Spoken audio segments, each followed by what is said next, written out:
আসসালামু আলাইকুম and welcome to my new videos. আজকে ব্রেকফাস্টে মাত্র ৭০ টাকায় বিফ তেহারি খাওয়ার জন্য ৭০ টাকা খরচ করে চলে গেছিলাম যাতাপুর বাজারে। আপনাদের কাছে এটা পাগলামি মনে হতে পারে যে ৭০ টাকা খাবার খেতে আরও ৭০ টাকা আবার কে খরচ করে, বাট খাবার ভালো হলে আমি এতটুকু পাগলামি করেই থাকি।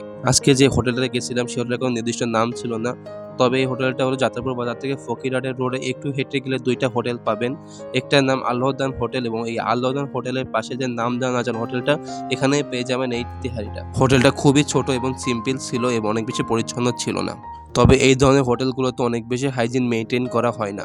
আর এই হলো আমাদের ৭০ টাকা তেহারি। আমি যখন ওইখানে পৌঁছলাম তখন সকাল ৮টা বাজে, তার মধ্যেই খাবার প্রায় শেষের পথে এবং হোটেলের ওনার আমাকে বলল ১০টার মধ্যেই তাদের খাবার শেষ হয়ে যায়।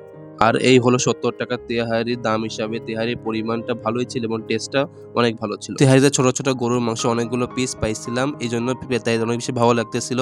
তাছাড়া একটু বেশি অয়েলি ছিল, তবে টেস্টটা অনেক ভালো। যারা সকালে যাত্রাপুর বাজারে আসবেন বা যাদের বাসা এখানে, তারা অবশ্যই তেহারিটা টেস্ট করে দেখবেন এবং যারা টেস্ট করেন তারা অবশ্যই কমেন্টে জানাবেন তেহারির স্বাদটা আপনার কাছে কেমন লাগছে। এখানে চিকেন খিচুড়িও পাওয়া যায়, যেটা আমি আগে খাইছি এবং খিচুড়ির টেস্টও অনেক ভালো। আর আজকে ব্রেকফাস্ট শেষ করলাম পাশের দোকানে ১ কাপ চা দিয়ে। And thanks for watching this video. দেখা হবে পরবর্তী ভিডিওতে। সেই পর্যন্ত সবাই ভালো থাকবেন, সুস্থ থাকবেন। আল্লাহ হাফেজ।